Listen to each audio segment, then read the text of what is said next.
Halo Sobat Bola, apa kabar? Semoga semua sehat Baik, selalu. Amin, amin, amin. amin, amin. Wah ini seru nih. Belakangan ini omongan tentang naturalisasi keluar lagi. Tapi yang mau dibahas ini lebih spesifik pada salah satu kiper keturunan Indonesia Ya, yang katanya belakangan bersedia nih jadi WNI ini. Bro Ipung, gimana nih? Kok ada yang dulunya enggak, sekarang jadi mau? Ini gimana nih, Bro?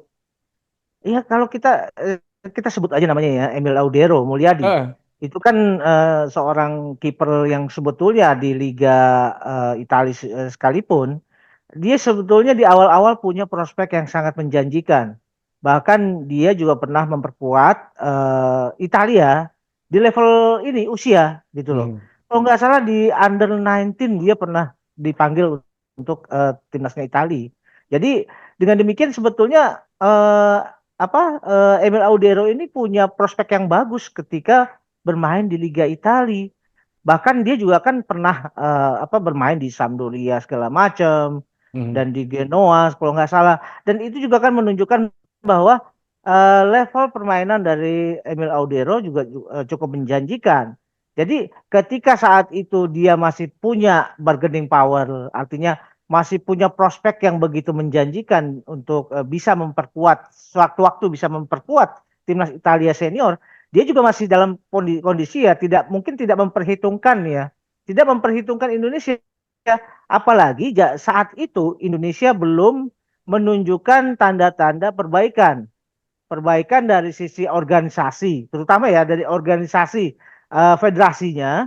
Kemudian belum juga menunjukkan kualitas para pemain yang bisa membuka mata Emil Audero gitu loh. hmm, Nah, hmm, kalau sekarang kemudian dia juga berubah pikiran, hmm, tentu dia juga melihat pada kondisi yang terjadi, dia mengevaluasi, hmm, hmm. mengevaluasi apa yang terjadi buat terhadap dirinya ketika usianya juga tidak lagi muda.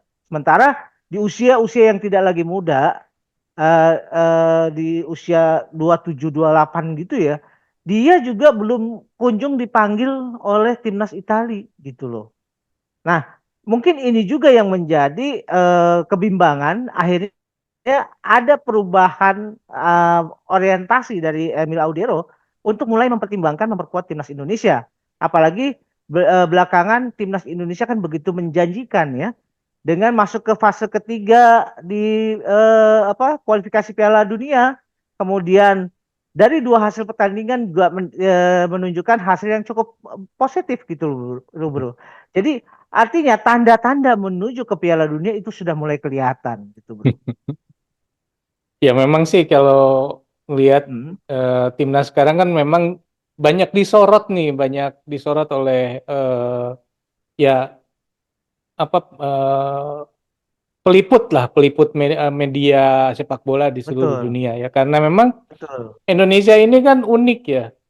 Eh, FIFA rankingnya paling rendah, tapi kok prestasinya lumayan ini. Dan Iya, peluang itu untuk maju ke Piala Dunianya cukup besar gitu. ya itu dia. Kan artinya salah satu juga yang membuat Indonesia begitu menarik di mata para pemirsa televisi atau pemirsa dan pemerhati sepak bola dunia itu ketika melihat bagaimana antusiasme supporter timnas kita. Hmm. Bagaimana ketika pertandingan di kandang itu kan euforianya begitu besar Hmm. dan ada momen-momen di mana tentu ini akan membuat suatu suasana yang bikin merinding gitu loh. Hmm. Ketika satu stadion bernyanyi lagu kebangsaan kita, Hmm. kemudian setelah habis pertandingan selalu ada lagu juga diakhiri dengan sebuah lagu yang juga bikin merinding. Atmosfernya ini tidak pernah terjadi di dunia manapun gitu loh. Ya, ya, ya, Jadi ya, ya. inilah yang kemudian menarik minat. Bahkan ada beberapa fans sepak bola yang khusus datang untuk menyaksikan pertandingan Indonesia di Jakarta, di GBK gitu loh. Hmm. Hmm. Karena mereka melihat yang ingin mereka rasakan adalah atmosfer yang berbeda dengan ketika mereka menonton pertandingan sepak bola di negaranya atau Hmm. di negara lain yang satu-satunya atmosfer yang terjadi yang begitu suasananya begitu mengharukan, Hmm. suasananya yang seperti kan memberikan apresiasi yang begitu tinggi terhadap para pemain-pemain sepak bola itu hanya ada di Indonesia gitu Ya, loh. ya, ya. Dan ketika mereka juga semua masuk ke dalam stadion, itu juga kan euforianya Ya, sudah ya. terbentuk. Keluar dari stadion, itu pun euforianya masih sama. Artinya auranya masih terjaga. Itu kan suatu hal yang positif. Ya, Dan catatan-catatan seperti itu juga akhirnya membuat FIFA juga sepertinya menginginkan, ya dalam tanda kutip, menginginkan bahwa Indonesia menjadi salah satu kontestan di Piala Dunia nanti. ya mudah-mudahan Berkaca, dia. iya, berkaca pada ini ya. Ketika Indonesia tampil di Qatar, di Piala Asia Senior, di Piala Asia Under 23, itu kan justru yang menghidupkan vibe dari Piala Asia dan Piala Asia Senior maupun U23 itu adalah supporter Indonesia. Ya, ya, Karena ya. ketika di Qatar, diaspora atau warga negara Indonesia di Qatar aja itu jumlahnya udah 200.000 gitu loh. Itu udah banyak banget gitu loh. Kalau Ya, misalkan ini akan kejadian juga mungkin di Bahrain. Kalau ya, di ya. Bahrain tidak ada pembatasan mengenai jumlah penonton yang bisa penonton Indonesia yang bisa ambil tiket, rasanya satu stadion Bahrain bisa dipenuhi itu. Gitu loh, Bro. Ini kan sebuah anomali ya bahwa Ya. negara yang mungkin tadinya tidak dipandang sebagai negara sepak bola, negara yang mungkin secara ekonomi masih dianggap sebagai negara dunia ketiga, Hmm. tapi mobilitas supporter Indonesia ada di seluruh dunia gitu loh, Ya, Bro. ya. Ya, ini diaminkan juga oleh kiper nasional kita Martin Pas. Dia bilang bahwa belum Ya, pernah sebelumnya dia berada di sebuah stadion dengan jumlah penonton yang demikian banyak dan mendukung timnya dia gitu. Walaupun dia pernah katanya ada di satu stadion dengan jumlah eh, penonton yang banyak, tetapi mereka justru tidak mendukung timnya gitu. Jadi ini adalah perasaan yang istimewa buat Martin Pas. Ditambah yang kedua adalah pengakuan dari Justin Hubner ya, di mana teman-temannya di klubnya dia bertanya juga, apakah bisa katanya teman-temannya itu jadi pemain timnas iya, Indonesia gitu kan? Ini menunjukkan iya bahwa betul, sekarang banyak sekali orang yang ingin menjadi bagian dari timnas Indonesia. Nah, balik betul, ke Emil nih ya, sorry, balik ya, lagi ke Emil nih ya. Tapi ketika Emil mau ke Indonesia ini, fans Indonesia sendiri pecah nih bro. Ada yang ya udah masuk aja kan yang penting timnas kita jadi kuat gitu tapi ada juga yang bilang wah kemarin kayak gitu katanya di mana nasionalismenya dia cuman cuman mau cari panggung aja pengen main di Piala Dunia katanya gitu kan apalagi komentar ya. bapaknya yang seperti itu kemarin gitu kan ada yang mulai sakit hati gitu. Gimana bro? Ya ini memang menarik ya. Itu kan membuktikan bahwa fans sepak bola Indonesia sangat engage dengan kebutuhan dan keinginan dan optimisme dari sepak bola nasional. Itu Hmm. engagementnya begitu kuat sehingga kalau terjadi apa-apa dengan mungkin ada suasana yang tidak harmonis katakanlah ya, Hmm. tidak sesuai dengan apa yang pernah diperlihatkan oleh pemain naturalisasi yang lain, mereka bereaksi gitu loh. Nah ini kan menunjukkan bahwa keterikatan fans dengan timnas itu sangat kuat. Nah kalau misalkan kalau kita melihat pada kebutuhan timnas saat ini, memang dalam hal ini Martin Pas sepertinya belum punya pairing yang begitu punya apa ya katakanlah keterampilan teknis dan pengalaman yang cukup baik. Walaupun kita masih punya Hernando, tapi ya Hernando pun juga dalam masa berproses begitu loh, Bro. Hmm. Hmm. Jadi untuk kebutuhan timnas sebetulnya memang akan sangat baik kalau ada pelapis dari Martin Pas yang sewaktu-waktu itu bisa dimanfaatkan apabila terjadi sesuatu yang tidak diinginkan dengan Martin Pas gitu loh. Hmm. Tapi kalau berhubungan dengan Emil di mana apa sudah pernah ada statement-statement yang kurang mengenakan, bahkan Emil sendiri juga kan sempat mengatakan bahwa apabila saya tampil untuk Indonesia, apa yang saya dapat gitu loh. Itu kan Hmm. ada semacam dia ingin tapi dia menetapkan sebuah syarat gitu loh. Hmm. Padahal ya syarat-syarat yang seperti itu justru menunjukkan siapa sih sebetulnya Emil Audero ini gitu loh. Hmm. Artinya Hmm. akan seperti itu yang menjadi pemikiran dari netizen sepak bola kita. Hmm. Lu belum apa-apa kok udah mengajukan syarat. Hmm. Ini sepertinya jadi apa ya tidak punya nasionalisme katakanlah seperti itu. Ya ini sah-sah aja ya bahwa ada dua kubu yang kemudian menyeruak ya bahwa Hmm, ada yang ingin tetap Emil Eudero, ya silakan saja hmm, selama itu ada manfaatnya untuk menjadi pelapis. hmm, Karena hmm, ketika ya kita berharap sekali ya bahwa kualifikasi kita punya hasil yang bagus terus ya. hmm, Kalau misalkan kita bisa tampil katakanlah di Piala Dunia, tentu STI juga akan menyikapi dengan kebutuhan penjaga gawang yang lebih banyak hmm, dengan hmm, kualitas yang tidak terlalu jauh dengan yang ditunjukkan oleh Martin Pass gitu loh hmm, bro. hmm, hmm, hmm, Nah, walaupun kita tahu bahwa Hernando juga punya kualitas yang bagus, ya tapi kalau hanya mengandalkan pada Hernando sebagai pelapis, tentu yang paling ideal adalah ada muncul satu lagi nama gitu hmm, loh. hmm, hmm, Nama kiper. Jadi dalam sebuah squad memang untuk turnamen-turnamen resmi yang besar, baiknya memang ada tiga kiper yang rasanya ini dibutuhkan untuk tampil sebagai sebuah tim yang utuh gitu loh bro. hmm, hmm, hmm. Nah, kalau kita melihat kebutuhan, Martin Pass sudah pasti oke. Hernando itu juga masih oke. Nah, siapa lagi? Karena saya melihat bahwa di bawahnya Hernando ini belum ada yang bisa mendekati ya level-level mereka berdua nih. Hmm, Levelnya Hernando dan levelnya Martin Pass gitu loh. hmm, hmm, Jadi kalau kemudian muncul wacana bahwa Emil bersedia untuk dinaturalisasi, saya pikir ya mungkin itu untuk menutupi kebutuhan itu, bro. Gitu. ya, ya. Tapi kan kabarnya juga belum ada salaman nih dengan Pak Erick Thohir. Mungkin Belum. tawarannya belum sesuai nih. Permintaan dari Emil kayak gini, ah, mungkin ini ya bayangan saya. Ya. Ya. Saya nggak tahu aslinya seperti apa. Mungkin Iya, iya, iya. permintaannya, wah belum bisa dikabulkan nih. Jadi ya belum ada salaman.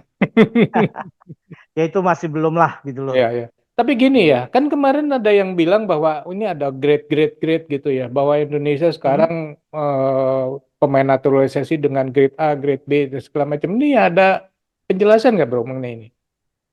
Ya sebetulnya gini ya, kalau kita mengacu pada pemain-pemain grade, katakanlah diklasifikasikan grade A, B, C dan seterusnya ya. Hmm. Saya melihat bahwa timnas kita yang saat ini ada dari proses diaspora naturalisasi itu eh, hanya satu lah ya yang boleh dibilang ada benar-benar di kualitas grade A karena dia masuk ke dalam sebuah liga yang memang liga itu adalah liga lima besar Liga Eropa gitu loh. Hmm.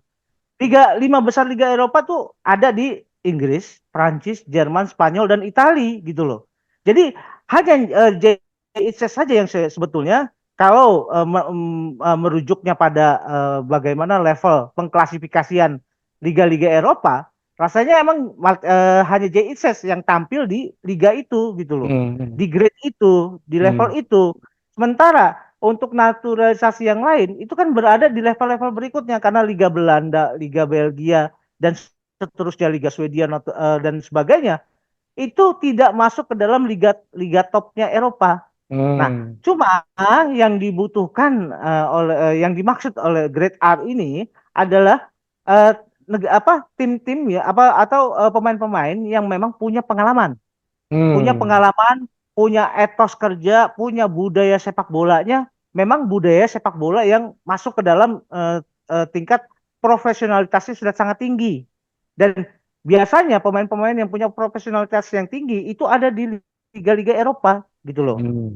Karena liga-liga seperti Belanda, Liga Swedia, Belgia dan segala macam itu sebetulnya secara profesional itu mereka sama apa Hmm. yang dilakukan oleh pemain dari liga-liga seperti Belanda, Belgia, Swedia, Norwegia dan segala macam, perlakuannya dan cara mereka menyikapinya, cara mereka membawa dirinya sama dengan pemain yang ada di liga-liga seperti Liga Inggris, Jerman, Prancis dan sebagainya yang ada di grade level teratas Liga Eropa. Nah, itu yang lebih cocok saya sih melihat merujuknya pada profesionalitas gitu loh sebetulnya. Ya, ya. Bukan pada asal dari mereka bermain di liga yang mana gitu Hmm. loh. Ya, ya, ya. Karena kalau kita juga melihat pada keterampilan teknis, boleh dibilang keterampilan teknis kan tidak tidak ada pemain Indonesia yang sangat sangat menonjol ya dalam hal ini ya, menonjol begitu kuat ya. Eh, tapi bagaimana seorang STY itu kemudian bisa meramu bisa mengolah bahwa pemain-pemain yang tadinya dari liga-liga mungkin dari liga-liga mediocre lah boleh dibilang ya, Di seperti liga Eropanya. dia di Eropanya itu dia bisa meramu gitu loh Hmm. bahwa keterampilan teknis itu akan keluar kalau mereka di coaching dengan cara-cara yang benar gitu loh. Hmm. Jadi dalam hal ini Coach STY bukan diberikan pemain-pemain yang sudah jadi, yang udah lu main Hmm. aja gitu. Ya enggak juga seperti itu. Dia tetap dia tetap harus memberikan coaching, harus memberikan arahan. Apalagi pemain-pemain yang tampil di apa di timnas kita itu juga kan rata-rata pemain-pemain yang masih muda. Bagaimana Ivar Jenner, Struijk, Justin Hubner itu bermetamorfosa menjadi pemain-pemain yang bagus itu setelah STY menangani mereka gitu loh. Ya, ya, ya, ya. Ada dalam hal ini ada campur tangan STY dalam mengembangkan mereka. Mereka tidak ujuk-ujuk ya jadi pemain yang sudah siap tampil, Hmm. sudah Hmm. bisa apa begini begitu tanpa ada arahan yang benar gitu loh, Bro. Hmm.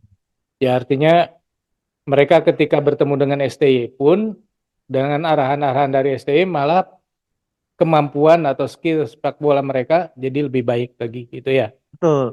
Ya, Jangan lupa, Bro, karena sepak bola ini kan permainan tim. ya, Kalipun pemain hebat ketika tampil di sebuah tim yang tidak bisa bermain secara organized, dia nggak akan ada apa-apanya, bro. ya, ya, ya, ya, ya. Hmm. Nah, balik lagi ke naturalisasi tadi ya, bahwa Hmm. ada kabar bahwa ternyata perjuangan atau apa pengorbanan dari para pemain naturalisasi ini eh, sangat besar ya bro ya, ya Ya, mulai dari pajak dan segala macam ini gimana ya bro? ya memang kan sesuatu yang tadinya mereka dapatkan, privilege yang mereka dapatkan karena mereka tergabung dari sebuah negara yang Uni Eropa, Hmm. katakanlah ya. Mereka diperlakukan sama dengan katakanlah misalkan jadi Itses ketika masih warga negara Belanda, dia kan diperlakukan sama seperti dia di Italia gitu loh. Hmm. Nah, ini juga berkenaan erat dengan pemasukan sebetulnya. Hmm. Hmm. Dan karena salah satunya kalau di Eropa memang salah satu yang memberatkan itu adalah pajak ya. Hmm. Hmm. Banyak bahkan katakanlah seorang pembalap aja ya, pembalap F1 itu ngelihat di mana sih tempat tinggal yang paling apa? Paling kecil Pajaknya. pajaknya ya di Monaco. Mereka pindahnya ke Monaco gitu loh.